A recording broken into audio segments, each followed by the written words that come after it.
Hey, it's Don Williams with today's episode of the Proven Entrepreneur Show. This is the show where entrepreneurs learn from other entrepreneurs from stories from their lives. Man, do I have a great guest today.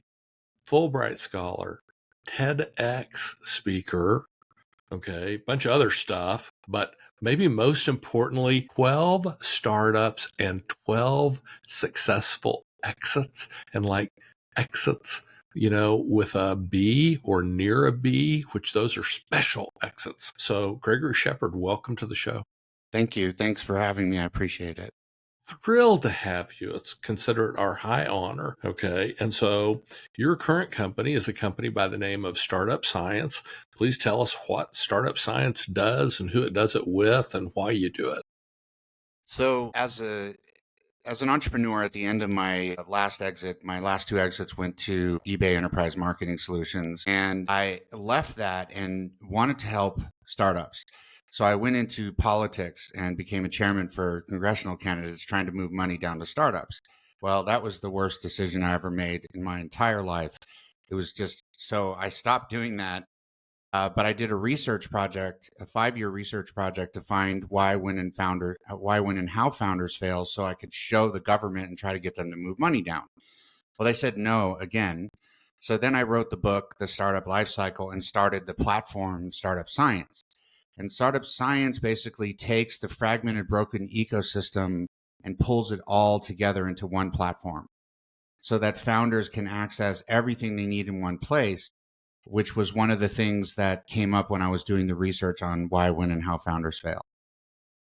I love that. And so don't find it surprising that entering the political arena was soul sucking and frustrating for an entrepreneur. We typically move at the speed of light, and politics and legislative things typically move at the speed of mud, if at all. Oh my God. It's funny about saying that because when I was there, I said two things. It's like a snowball rolling uphill in a January snowstorm. And then the other thing I said is it's like trying to navigate and make things happen, like running a marathon through peanut butter. Yeah. Just the most frustrating, awful experience I've ever had. It's terrible. 100 years ago, I did a bunch of work for a nonprofit trade association in DC, and it was eye-opening. The two things I learned was this. One, you can get access. You want to talk to the chairman of Energy and Commerce? You can at least get to their office. Maybe you don't get an audience with them on the first attempt. Okay, but you can get access. And then we had two senators attend a cocktail party in the Rayburn building. So that's on Capitol Hill. It's a building where senators have their DC offices. We held a cocktail reception there. We had two senators in attendance, and I won't tell you what it cost us, but it was really cheap. And so I was like, man, you can not only get access, but it's not that expensive.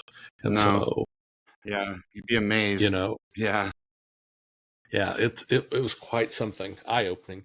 Okay, so I'm going to hop right in there. Built and sold 12 businesses, which that's rare air. Okay, a lot of people have started 12 businesses, but they had 5 or 6 failures and a couple that did pretty good and a couple that were medium. But built and sold 12 businesses. What's the one rule, the universal rule you follow every single time? You have to know it's so building and exiting a company. There's one thing you have to know. You have to know where you are and where you're going. What I mean by that is where you are in the life cycle, and then where you're going means who you're going to sell the company to. And you have to do that right at the beginning. And so this is contrary to a lot of what, investors tell you, right? So investors will, oh, you don't worry about that right now, but that's just not true. And I'll explain why. Companies buy companies for one of two reasons. This is what they call, quote, synergy, right? It's either to make or save money. Most of the time it's to make money. Now, how do they make money? So think about the performance driver of customer acquisition cost to lifetime value, right? So how much it costs you to get a customer versus how much you make from that customer. All these big companies, they want to grow their lifetime value because they already have the customers and they've already paid for them. So for every dollar they invest into customer acquisition, if they make $5 because of their lifetime value, that makes sense for them. Now, If they buy a company that can be sold to the thousands and thousands of customers they already have, then that's just a leg up. So when I think about building businesses, and the reason why I've been able to sell them all is because I start by thinking about who the acquirer is and who their customers are. Because if you can't sell your business to their customers, they won't buy your business. So it's not like you can do that after, 10 years of building a company, right? You have to do that from the beginning. And I learned that lesson the hard way. I had built a company and 50% of my customers didn't match their customers. So they were like, we'll give you half what we were going to offer you, and then we're going to cancel all these customers because we don't want them. I went back and rebuilt the company. It took me 5 years and then sold it for full price by replacing those customers. So I learned that lesson the hard way, and I learned it once. And then from now on, and I tell everybody, I'm like, you have to understand what I call your IAP, your ideal acquirer profile, just like you know your ideal customer profile. Like, think about it. Building a business without having an acquirer is like building a product without having a customer in mind. Now, listen, folks, that's pure gold. I have done 150 of these interviews. I've been a serial entrepreneur for 38 years now. That doesn't seem possible.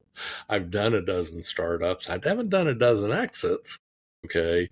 But the pure gold is when you start the company, know who you're going to sell it to. Mm-hmm. That is pure genius. And so thank you for sharing that. Next question.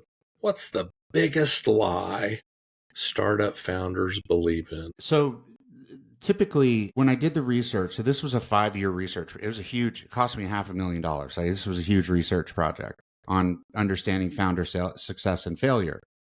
47.1% fail in the first 18 months. The research was for 5 years. So the rest of the failures over the following 4 years, 4.5 years, whatever, those failed for things they did in the first 18 months. So the first 18 months is really, really, really, really critical, right? What you do then sets the pace for what you're going to do in the future. I think that a lot of founders, based on the research, listen to investors, they listen to mentors, they listen to people. They need to be really careful about who they listen to, because the number one reason why founders fail is bad advice. And the bad advice came from that group of people, primarily investors. So investors, they'll invest in 20 companies hoping one of them makes it. But as a founder, you need yours to make it, right? So they're giving you instructions and feedback on what to do with your business based on their lens of the world, from an investor perspective of the world, right? It's oftentimes just plain wrong. And they can steer you into a hole because they're trying to turn every single one into a giant company because that's all they care about. So they'll push you to that point. But as a founder, you may not be looking at $100 million or $500 million exit. You may be interested in a $25 or $50 million exit, which, by the way, is the majority of the successful ones fall between 25 and 50. So the biggest lie is this concept that, you listen to your investors, you listen to these people, you listen, but you got to hear the parts that are relevant to you based on your experience as a practitioner. Does that make sense? You bet. Makes perfect sense. So I'm a member of an angel investor network. And when I first joined, the counsel they gave was this. So, this is not for somebody who's going to invest in a deal. This is for somebody who's going to invest in 10 deals minimum. Mm-hmm. And you got to expect that 2 of them are just going to be rotten. They're going to be horrible. Okay. You're going to lose everything. And you're going to make a little on some, and you're going to do pretty good on others. But your big hope is that you hit one that's a flyer, and it makes up for everything. And that's been pretty sound counsel in that group, even though there's a ton of due diligence, really bright people. I mean, these are not stinkers that are coming across the desk. But as we know, it's hard. Startups, the attrition, the death rate is significant. Yeah, and, 90%. Yeah, and it doesn't really matter, what your product, service, or experience it is. It's hard. And so if you can make it 5 years, that puts you in pretty rare air.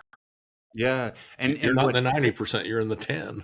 Yeah, exactly. But what's crazy is that if you really understand why the ones that are failing, if you actually understand the depth of why they're failing, you can offset those things, right? So I have a perfect track record because I understand the depth of failure. So I can see it coming. I can see the decisions before I make the decisions, right? Based on this information. So, as an example, one of the big failure reasons that they can't exit in the following 5 years because they didn't build their company to exit at all, right? Like I said in the very beginning. So you have a huge failure rate at the following 5 years for that one reason, right? So how many of the investments that you invested into couldn't get to an exit, but they could have had they planned for it from the beginning, right? That's one of the things. The other thing is the idea of overvaluation. Investors a lot of times will say, okay, raise the valuations because they want higher AUM, higher assets under management, right? Because that shows the fund being bigger, they get more investors and they make 2 and 20 off the investors, right? 2% off managed funds and 20% over the hurdle, over the amount that people invest. So they want to grow their assets under management, right? So what you have is you have people growing the valuation, and pretty soon the valuation gets too high, investors won't back it anymore, and then it folds. And so a lot of times founders don't realize you raise $1 million and you ask them in interviews. I interviewed thousands of them, right? And you ask them, when you raise $1 million, what are you thinking now you have to return to investors in order to keep those investors on board? And they'll be like, well, I raised $1 million, so I got to give them, $1 million, maybe $1.5 million. And I'm like, no, it's 10 times that. So when you raise $1 million now, in order to keep raising money, you have to show investors that there's 10x in it for them in arbitrage, meaning now it's 10 million, right? And they never realize this. So they get halfway, and one of the big reasons overall is running out of money. Well, running out of money is more of a question than it is an answer, right? Why are you running out of money, right? Well, one of the big reasons is overvaluation, stemmed from the venture capital community wanting to get larger assets under management and growing the valuation, typically 15, 20% between rounds, even if the business doesn't justify it. Yeah, I love that. And as the entrepreneur, you have to see things from the other person's point of view, and the investor has a specific point of view, and the venture capital company has a specific point of view. It doesn't mean that you should shun them, but it does mean you should be realistic about they're looking at it from their point of view, and they're going to take care of them first and you second, okay, or third. And so to know that. You listen to everybody. You just don't take the advice from everybody. Yeah. Right? Yeah. Like, you as a founder are responsible to filter out, based on your own experience, the advice you should take, and try to escape confirmation bias yourself as a founder. A little discernment will go a long way. Yeah. For sure. For Negative, sure. right? Yeah. All the founders, including me, we're all optimists, right? We're like, we're going to do this amazing thing, da da da da. Maybe shelter that a little bit and think a little negative, because that's how you're going to be able to filter out the advice that you get. Yeah. Otherwise, it's all painted with the brush of, this is going to be amazing. Oh yeah, it's going to be great, and it's going to be fast. It's kind of like every construction project I've ever done. I'm over budget, over time. Twice as long, twice as much. Yeah. No matter how much I add to the estimate to make it more true, it still doesn't come in right. So, and that's kind of startup land all on its own. Things will be harder, things will take longer, and that's just the way it goes. So, in your own founder journey, do you have a hard moment? Maybe one that you've never shared publicly. Yeah. Many, actually, many. I can't tell you, probably 50, 60 times where my team didn't know, nobody knew except for me, that I was a week away from not making payroll, right? Like, you're sweating at night, and you have no idea what you're going to do, right? You seriously have not a clue. You're like, how am I going to even pull this off, right? That has happened to me several times. And the sickness you get in your stomach, and your heart drops down to your stomach, your face turns red, you're sweating in the middle of the night, awake, trying to rock yourself at the end of the bed, just like, what am I going to do? right? This has happened to me at least 50 times. There is something to be said for having the grit and the self-discipline to keep yourself on the rails even when things look pretty rough. Right. Growing up the way I grew up poor, right? We didn't have any money. We homesteaded on our property. I drank out of a milk jug. We went to the bathroom in a bucket. We showered off of trees, a bag hanging from trees. This Mm. sort of grit allows you to survive, right? That's why if you look at the data, immigrants actually represent 47% of unicorns. These are Mm. people that came into this country not speaking the language, not, came out of a evolved, an emerging market. I mean, they're tough, right? They've been through it, right? They survive because they have survived. So when you look at the data, what you see is that the people that have had the hardest lives are the most successful founders. There are high agency people, right? High agency people. You could look at there's a whole bunch of data on what's called high agency people. Those are the people that survive. So I think having a hard life, and I'm also autistic and dyslexic. So having a really difficult life, barely graduating from high school, and I went to 5 different high schools. I mean, I was a terrible student, but having survived all of that stuff in my life made it so those moments when I'm sitting at the end of the bed aren't as bad for somebody who has never experienced that kind of, challenge before, because I'm like sitting there going, well, I mean, I've slept in a tent for 2 years. I think I can pull this off. And it keeps your engines running. You know what I mean? Like, how you see those cars that can run on diesel, they can run on biodiesel, they can run on flex fuel. Like, that's me, right? And that's a successful entrepreneur when things get really hard. Yeah, love that. Hard times make strong people.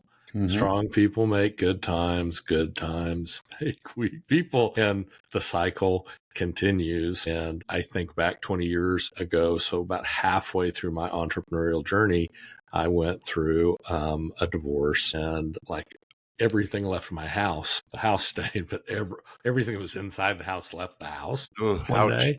Yeah, and so as an adult with children, I slept on a pallet on the floor for about a year.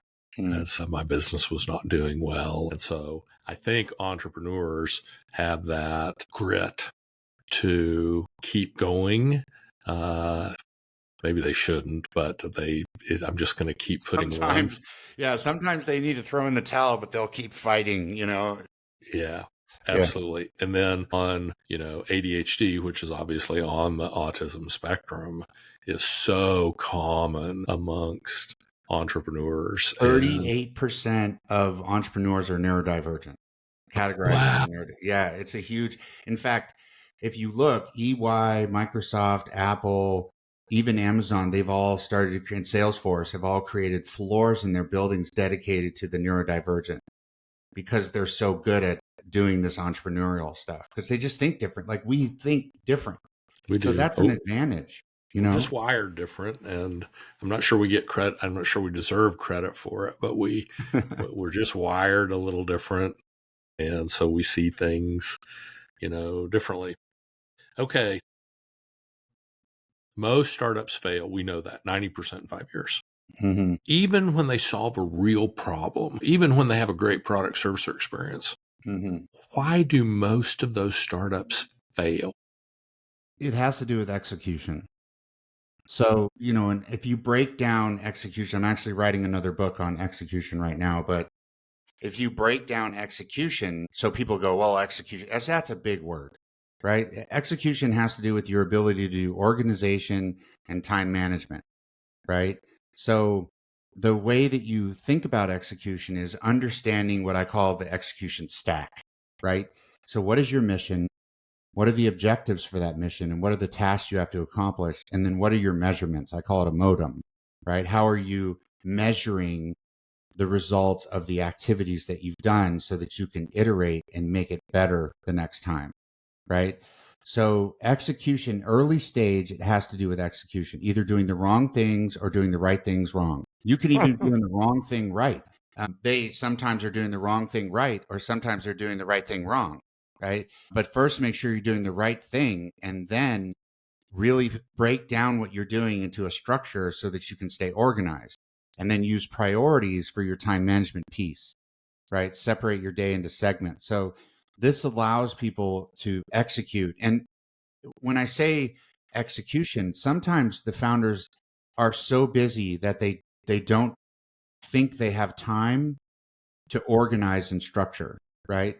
But I get up at 4 o'clock in the morning. I'm organized and structured by 4:30. I'm working by 4:30, 5 o'clock, right?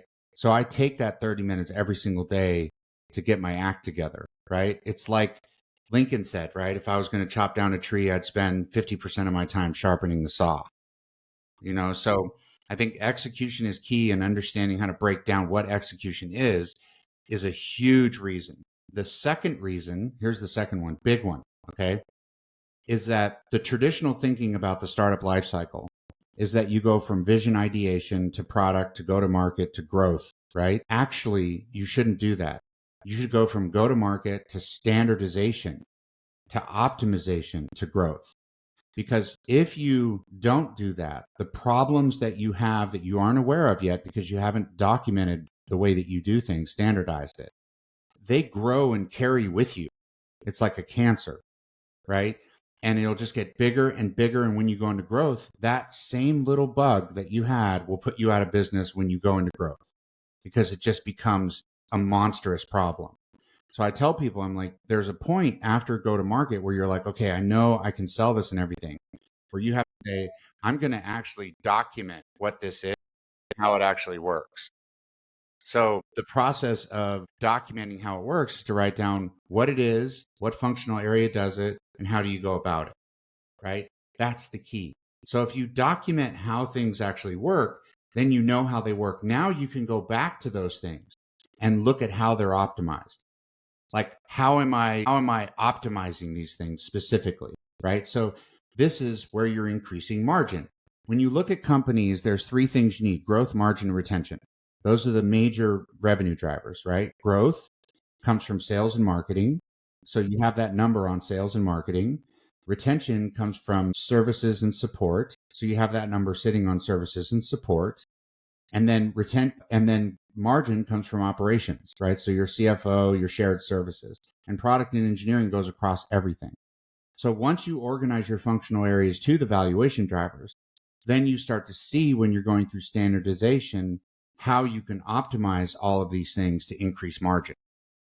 So this is a key thing. If you skip over those stages, you just bring these problems with you, and then you blow them up when you're growing, and you'll put yourself out of business. So one of the things I'll tell you is that the average cost of training somebody in the growth phase to become 75% to 100% productivity is 33% of their first year's wages. So if you're paying somebody 100,000, let's say, just for easy math, $33,000. You're hiring 5 people at a time. Think about the cost, right? Now, if you standardize, you don't have those people disrupting your other team. Everybody's doing things the same way, so you can check your KPIs. They're lined up. If you skip over that, you don't have that there. And now you have these huge costs just by growing, and you can put yourself out of business. You cannot have those costs by going through standardization and optimization before you spring into growth. Yeah, love that. So counterintuitive, but growth may actually kill more startups than not doing enough business. Yeah, because they Just say because they're not prepared. right, because they say there's And the valleys of death, if you not don't have valley. enough margin, just doubling or tripling sales just means you lose money faster. It doesn't actually mean you can't outgrow that on volume. Okay, if you could go back to your 25-year-old self and give yourself one piece of advice, something you know now you didn't know that. You only had 60 seconds. So it's like the very best thing you could tell your 25-year-old self. Gregory, what do you tell Gregory? I would say that there are 4 things that I need to have. Sorry, 5 things that I need to have, a handful of things, 5 things. So I would say you have to have optimism. You have to be optimistic about what you're doing. You have to have discipline, focus, drive, and enthusiasm. If you have those 5 things, you can fight through the difficulties of entrepreneurship. I love that. Okay, tell us, where do we find the book, The Startup Lifecycle by Gregory Shepard? You can get it on Audible, or you can get it on Amazon or any bookstore. Okay. It's all over the place. It's almost a bestseller, so it's doing really well. Good. And it breaks. Congratulations. Thank you. Yeah, and it breaks down all the research I did. The research took 5 years, and the book took 4 years. So it's really dense, but it's people love it. It's got 5 stars on Amazon. So It's amazing.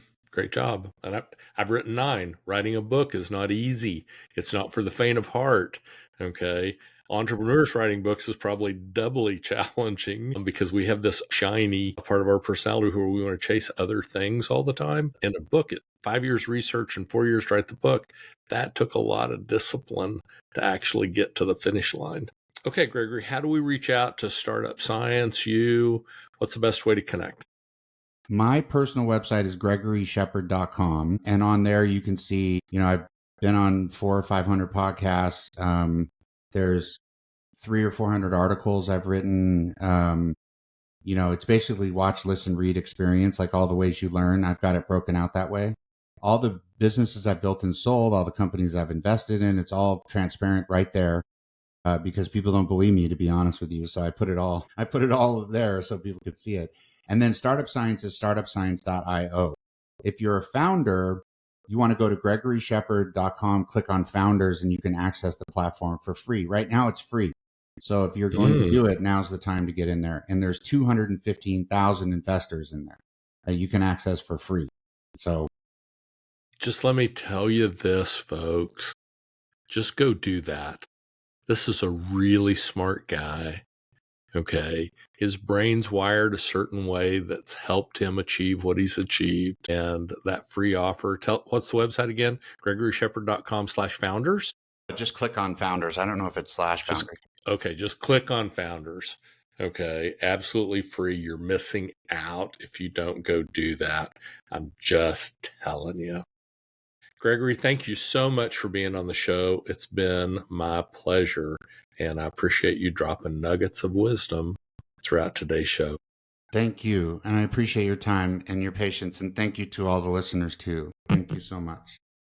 Thanks, folks. That's today's episode of the Proven Entrepreneur Show. We'll see you next time. Bye now.